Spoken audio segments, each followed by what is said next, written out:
ചൂരൽമലയിലെ ദുരന്തത്തിന് കേരളത്തിലെ യുവജനങ്ങളാകെ കൈത്താങ്ങാകുന്ന കാഴ്ചയാണിപ്പോൾ കണ്ടുകൊണ്ടിരിക്കുന്നത്. ചൂരൽമലയിലും അതുപോലെ തന്നെ മേപ്പാടി പ്രദേശത്തുമൊക്കെ ദിവസങ്ങളോളം ഡിവൈഎഫ്ഐയുടെ രക്ഷാപ്രവർത്തനം സജീവമായിട്ടുണ്ടായിരുന്നു. അതോടൊപ്പം ഏറ്റവും തുടക്കത്തിൽ വീട് നിർമ്മിച്ചു നൽകും എന്ന് പറഞ്ഞ സംഘടനയാണ് ഡിവൈഎഫ്ഐ.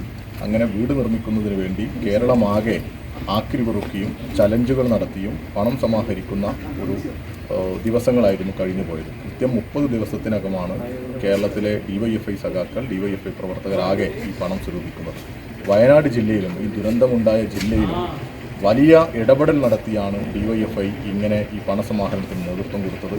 വയനാട് ജില്ലയിൽ നിന്ന് ഇതൊരു ചെറിയ ജില്ലയാണ്, ദുരന്തബാധിത പ്രദേശമാണ്. ഈ ജില്ലയിൽ നിന്നും 62 ലക്ഷത്തോളം രൂപയാണ് ഡിവൈഎഫ്ഐയുടെ ജില്ലാ കമ്മിറ്റി നേതൃത്വത്തിൽ സമാഹരിച്ച് ഇന്ന് സംസ്ഥാന കമ്മിറ്റിയെ ഏൽപ്പിച്ചിട്ടുള്ളത്. ഇതിന് സഹകരിച്ച എല്ലാവരോടും ഡിവൈഎഫ്ഐയുടെ സംസ്ഥാന കമ്മിറ്റിയുടെ പേരിൽ നന്ദിയും അഭിവാദ്യങ്ങളും അർപ്പിക്കുകയാണ്.